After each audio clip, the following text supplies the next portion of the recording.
नमस्कार दोस्तों, स्वागत है आपका आपके अपने YouTube चैनल जीएस जीनियस में। जैसा कि आप स्क्रीन पे देख रहे हैं, Elon Musk has supported H1B visa. Elon Musk ने जो H1B वीजा पॉलिसी है अमेरिका की, उसका सपोर्ट किया है।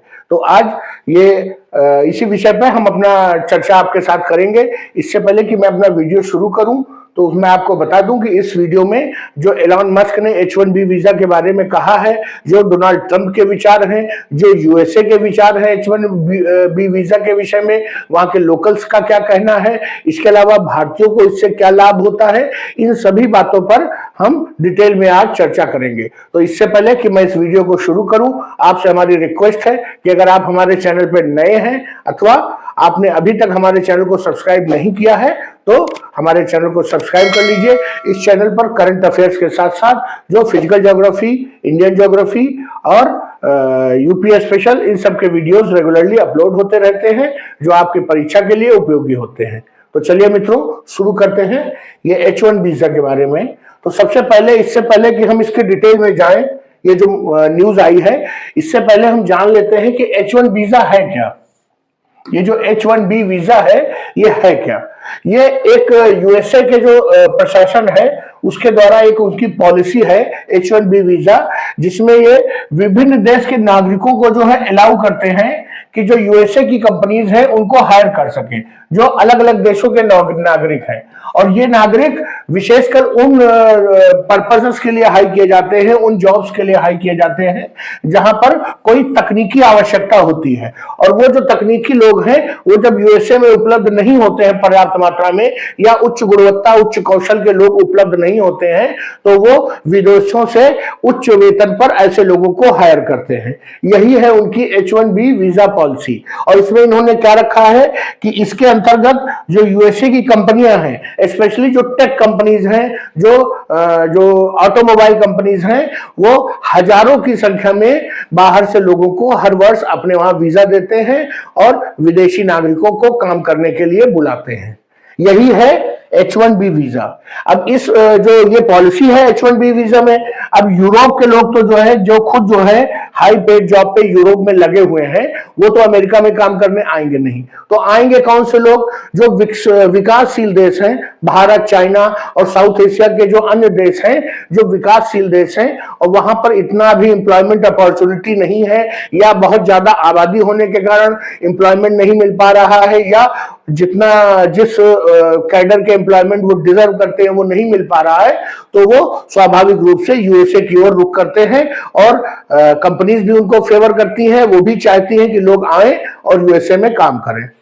अब इसमें यूएसए का जो प्रशासन है, उसने एक कोटा सिस्टम बनाया हुआ है अलग अलग देशों के लिए, अलग अलग क्षेत्रों के लिए, जैसे यूरोप के लिए, अफ्रीका के लिए, साउथ एशिया के लिए, या और कंट्री वाइज भी उन्होंने एक कोटा सिस्टम बनाया हुआ है और निर्धारित कर रखा है कि किस देश से, किस क्षेत्र से कितने लोगों को लेना है, जिससे ऐसा ना हो कि किसी एक क्षेत्र विशेष से, एक देश से बहुत अधिक लोग उनके देश में आ जाएं और उनकी जो डेमोग्राफी है वो बदल जाए और उस देश के लोगों का आधिपत्य हो जाए।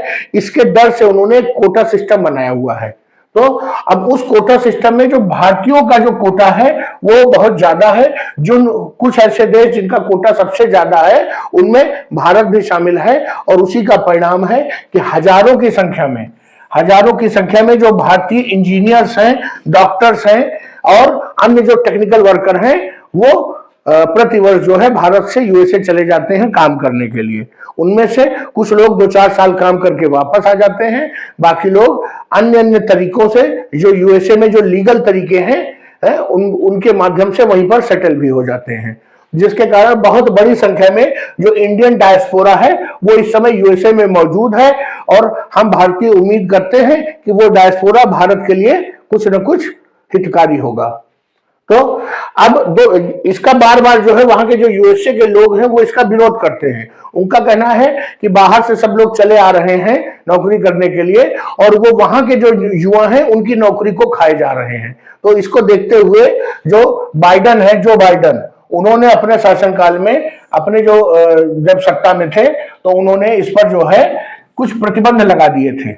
और क्योंकि उनका मानना था कि जो फॉरेन वर्कर्स हैं, जो विदेशों से आए हुए कामगार हैं, वो कम पैसे पर काम करने को तैयार हो जाते हैं, जिसके कारण यहाँ के जो लोकल्स हैं, जो स्थानीय लोग हैं, उनको वो बेरोजगार रहना पड़ता है। उनको पर्याप्त रोजगार या जिस लेवल का रोजगार एक अच्छे जीवन को जीने के लिए चाहिए वो नहीं मिल पाता। लेकिन जो अमेरिका में इस समय जो सबसे बड़े हीरो हैं एलॉन मस्क, जिनको सभी जानते हैं, इनकी एक कंपनी है टेस्ला जो दुनिया में छाई हुई है, और स्पेसएक्स एक ऐसा इनका प्रोग्राम है जो अंतरिक्ष का, जो इनकी कंपनी है स्पेसएक्स अंतरिक्ष के क्षेत्र में कार्य करती है। उसके कैडर में केवल 2 ही 4 देश का जो अंतरिक्ष प्रोग्राम है वो इनसे बेहतर है, बाकी सभी पूरी दुनिया इनसे पीछे है। इन्होंने जो H1B वीजा पॉलिसी है उसका सपोर्ट किया है। क्यों सपोर्ट करना पड़ा है?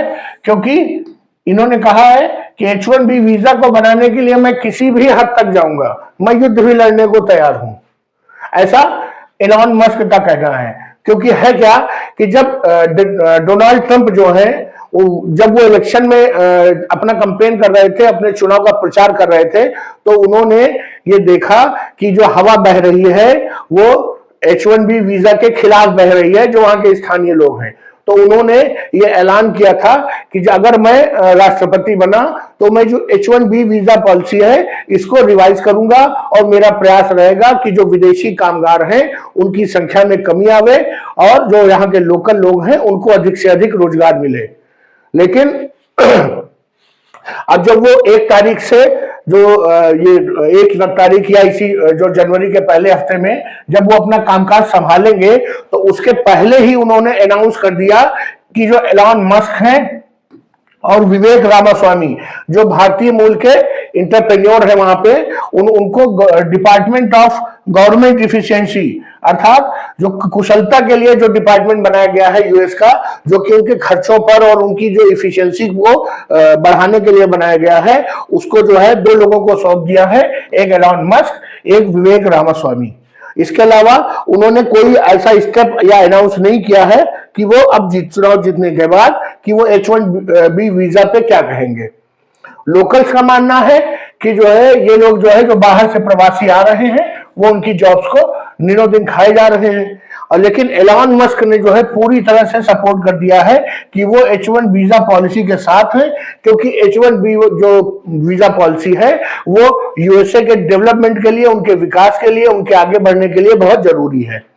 उन्होंने बिल्कुल स्पष्ट कहा कि आज वो अगर अमेरिका में है, अर्थात अगर उनकी कंपनी अमेरिका में है, तो वो कुछ ऐसे लोगों के कारण है जिन्होंने स्पेसएक्स और टेस्ला जैसी कंपनियों को और ऐसी कई कंपनियों को अमेरिका में बनाया है, और अमेरिका को मजबूत बनाने में H1B वीजा के जो लोग हैं, उस पर आए हुए जो कामगार हैं, उनका बहुत बड़ा योगदान है। उन्होंने सीधे सीधे कह दिया कि अमेरिका जो आज इस स्थिति में है, दुनिया की सबसे बड़ी नंबर 1 पावर है, उसमें H1B वीजा के माध्यम से आए हुए लोगों का बहुत बड़ा योगदान है। उनकी जो स्पेसएक्स कंपनी और जो टेस्ला कंपनी आज अमेरिका से पूरी दुनिया पर राज कर रही है, वो सिर्फ H1B वीजा से आए हुए जो एक्सपर्ट्स हैं उनके कारण है। उन्होंने साफ साफ कहा कि अगर वो ये H1B वीजा पॉलिसी न होती और ये कामगार उन्हें न मिलते, तो जो टेस्ला और स्पेसएक्स कंपनी है वो आज अमेरिका में न होती, वो दुनिया के किसी दूसरे देश में होती। उन्होंने फिर कहा है कि वो युद्ध तक जाने को तैयार है, युद्ध करने के लिए। अब जो ट्रंप साहब है, उन्होंने देखा कि उनका जो दाहिना हाथ है एलॉन मस्क, ट्रंप का दाहिना हाथ है एलॉन मस्क, उन्होंने H1B वीजा की पॉलिसी जो है को सपोर्ट कर दिया है। तो अब ट्रंप साहब क्या करें? ट्रंप साहब ने भी पलटी मार दी। उन्होंने कहा कि हम भी जो है H1B वीजा का सपोर्ट करते हैं। उन्होंने और आगे बढ़ के कह दिया कि ये H1B वीजा जो है बहुत ही महान कार्यक्रम है, और उनकी कंपनी खुद जो है H1B वीजा के माध्यम से कई बार विदेशियों को जो है काम करने के लिए हायर करती है। अब वो करें ना क्या करें, देश के लोग कह रहे हैं कि H1B वीजा को खत्म करिए, और उनके जो अपने लोग हैं वो कह रहे हैं कि H1B वीजा को आगे चालू रखा जाए। तो उन्होंने भी पलटी मार दी है और उन्होंने कहा है कि नहीं, H1B वीजा बहुत अच्छा है। अब इससे एक सबक मिलता है कि चाहे हमारा देश हो और चाहे अमेरिका हो या दुनिया में कहीं भी देश हो, जो ये राजनीति से जुड़े लोग हैं, ये जो कहते हैं वो कभी नहीं करते, और जो नहीं कहते हैं वो तो नहीं ही करते हैं। तो अब आप ये समझिए कि इस समय यूएसए में एक टसल चल रही है, एक धींगा मुश्ती चल रही है किसके बीच में? जो वहां के स्थानीय लोग हैं उनके बीच में, और जो बड़ी बड़ी टेक कंपनियां हैं, जो तकनीकी कंपनियां हैं, उनके जो मालिक हैं, उनके जो चेयरमैन हैं, एमडी हैं, उनके बीच में। लोकल चाहते हैं कि तुरंत प्रभाव से H1B वीजा को समाप्त कर दिया जाए, और अगर ना समाप्त किया जाए तो इसकी संख्या कम कर दी जाए। लेकिन जो टेक कंपनीज हैं वो चाहती हैं कि तुरंत जो है इस वीजा पॉलिसी को और एक्सपेंड किया जाए, जिससे और अधिक लोगों को अमेरिका में आने को मिले, मौका मिले। और जो टेक्निकल वर्कर्स हैं, जो तकनीकी लोग हैं, कामगार हैं, और एक्सपर्ट्स जो अपने सब्जेक्ट्स के माहिर लोग हैं, उनकी लगातार जो कमी हो रही है, क्योंकि जिस प्रकार एक एम्प्लॉय लगातार कंपनी ढूंढता रहता है कि मुझे एक अच्छी नौकरी मिल जाए, वैसे कंपनी भी लगातार ढूंढती रहती है कि उन्हें एक काबिल और लॉयल एम्प्लॉय मिल जाए जो लगातार उनके लिए मेहनत करता रहे। तो जिस प्रकार वहां नई नई कंपनीज लग रही हैं और आगे ग्रो हो रही हैं, उनमें और लोगों की जरूरत है, और ये जरूरत हमेशा बनी रहती है। तो उनका कहना है कि तुरंत इस पॉलिसी को रिवाइज करिए और इसमें और ज्यादा लोगों की संख्या अलाउ करिए कि वो H1B वीजा पॉलिसी पर जो है अमेरिका में आ सकें। अब एलॉन मस्क ने अपने जो ट्विटर हैंडल है, जो एक्स हैंडल है, उस पर लिखा कि एनी कास्ट क्रीड नेशनलिटी में कम टू अमेरिका। उन्होंने कहा है कि कोई भी व्यक्ति दुनिया का जो किसी भी जाति, धर्म, वंश अथवा रेस से संबंधित है, उसकी नागरिकता कुछ भी है, वो अमेरिका आ सकता है। क्यों आ सकता है? काम करने के लिए और देश के विकास में अपना योगदान देने के लिए। वो हमेशा ऐसे लोगों के साथ खड़े रहेंगे जो अमेरिका के लिए खड़े हैं और अमेरिका के लिए काम करने को तैयार हैं। उन्होंने ऐसे सभी लोगों की आलोचना की है जो देश के हित को छोड़कर अपने स्वार्थ की ओर जो है ध्यान दे रहे हैं, और उनको अमेरिका फर्स्ट दिखाई देता है या वहां के लोकल्स की डिमांड दिखाई देती है। ऐसे सभी लोगों की आलोचना की है। उन्होंने कहा है America is a country of freedom and opportunities. America जो है स्वतंत्रता और अवसरों का देश है, और ये उन सभी के लिए है जो चाहते हैं कि अमेरिका जीते। किससे जीते? दुनिया से जीते, हर चीज में नंबर 1 रहे, आगे बढ़ता रहे। तो उन्होंने ऐसे लोगों की आलोचना की है जो अमेरिका को आगे बढ़ने के बजाय वो अपने हितों को या स्वार्थ को ज्यादा तवज्जो दे रहे हैं।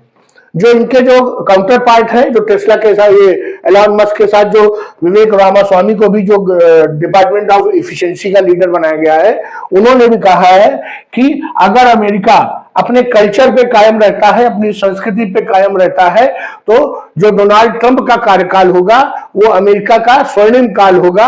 अर्थात इस दौरान अमेरिका काफी ग्रो कर सकता है, लेकिन वो जरूरी है कि जो यूएसए है वो अपने कल्चर पर कायम रहे। और उनका कल्चर क्या है? उनका कल्चर है अचीवमेंट्स, उपलब्धियों को प्राप्त करना लगातार, और उसके लिए कड़ी मेहनत करना।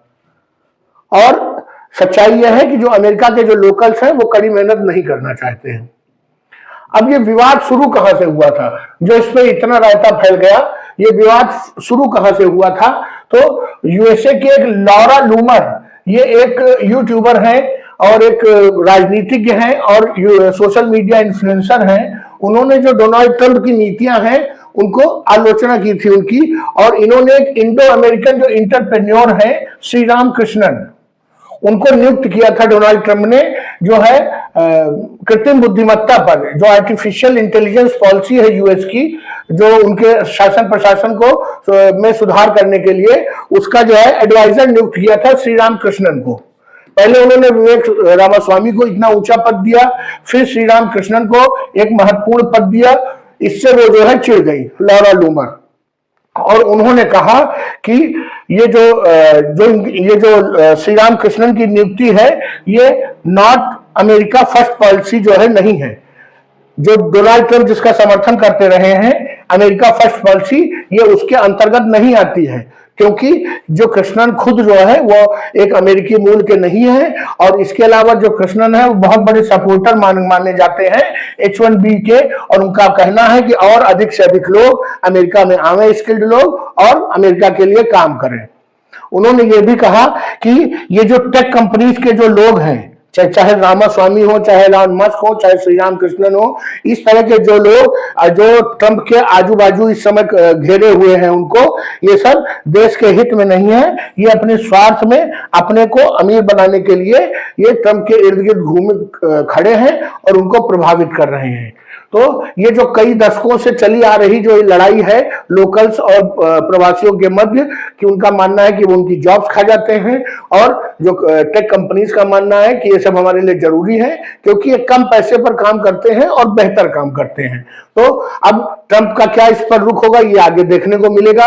अगर उनको आगे भी चुनाव लड़ना है या राजनीति में रहना है तो स्वाभाविक है वो लोकल्स के साथ जाएंगे, लेकिन अगर उनको वास्तव में देश को आगे बढ़ाना है और इन कंपनियों का भी सपोर्ट उनको चाहिए, उनको हर तरह से कंपनियों का सपोर्ट चाहिए, तो वो H1B वीजा पॉलिसी को कम से कम नहीं आगे बढ़ाएंगे, उसका कोटा नहीं बढ़ाएंगे तो कम से कम घटाएंगे तो नहीं। मेरा ये मानना है कि आने वाले दिनों में ये लड़ाई और बढ़ती रहेगी और देखिए किस तरफ जाती है। आपका इस पर क्या कहना है? आपका जो भी कहना हो, आपका जो भी मानना हो कि H1B वीजा को बढ़ाना चाहिए या वहां के जो स्थानीय लोग हैं उनके हितों को ध्यान में रखना चाहिए, आप अपने विचार कमेंट बॉक्स में लिख सकते हैं। तो चलिए मित्रों, ये H1B वीजा पर जो इस समय टकराव चल रहा है, इस वीडियो को यही समाप्त करते हैं। आपको हमारा कंटेंट अच्छा लगा हो तो वीडियो को लाइक करिए, चैनल को सब्सक्राइब करिए। धन्यवाद।